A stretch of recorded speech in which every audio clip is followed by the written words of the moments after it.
Hi mga ka-soldering! So for today's video, ay ipapakita po namin is anti-static finger cuts pink medium 10 gross bag. So ayan po guys.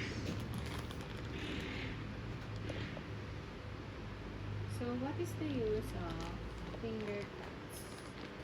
Finger cuts are small protective covering worn on individual fingers.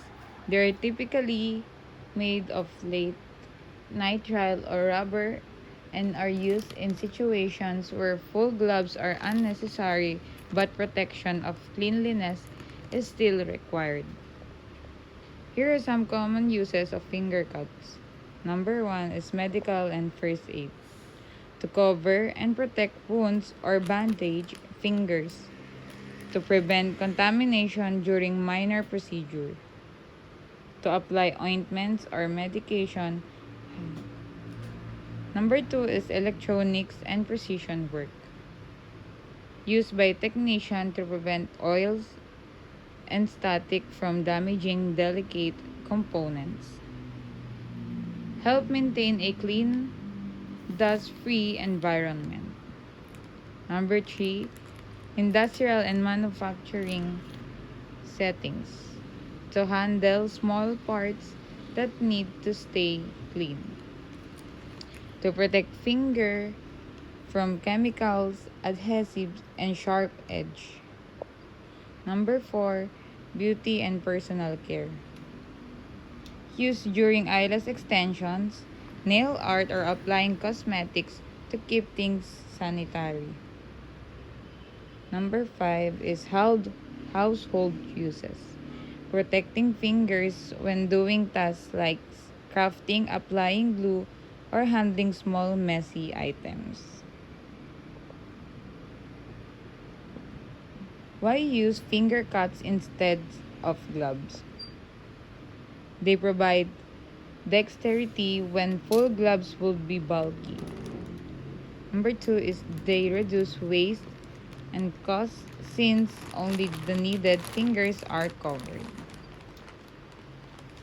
They are quick to put on and take up less space.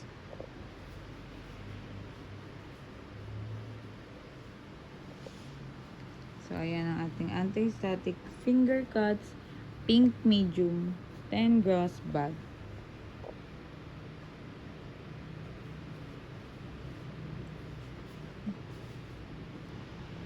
Advantages of finger cuts. Number 1. Protect specific fingers without wearing full gloves. Number 1. Ideal when only one or two fingers need protection. Number 2. More comfortable and less restrictive than full gloves. Number 2. Prevent contamination. Keeps dirt, oils, sweat, and germs from transferring to sensitive surfaces. Electronics, spoons, cosmetics. Helps maintain hygiene in medical or clean room settings. Number 3. Protect wounds and bandage fingers. Shields, cuts, blisters, or dressings from moisture, bacteria, and friction. Helps prevent infections. Number 4. Improve grip and precision. Number 1. Thin and flexible, allowing high dexterity. Number 2. Available in textured versions for better handling of tiny components. Number 5. Cost effective. Cheaper than using full gloves, especially for tasks requiring protection on only a few fingers. Reduces material waste. Number 6. Resistance to chemicals and adhesives depending on material. Protects skin when working with loose solvents or oils. Nitrile cuts provide good chemical resistance.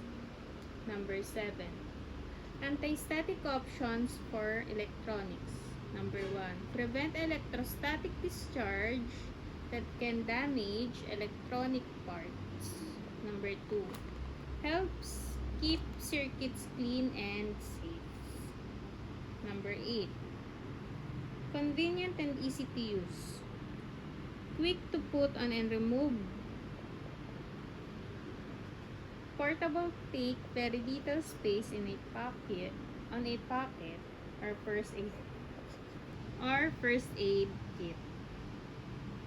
So guys, yan ang ating finger cuts. Anti-static finger cuts, pink major. 10 gross. Bye.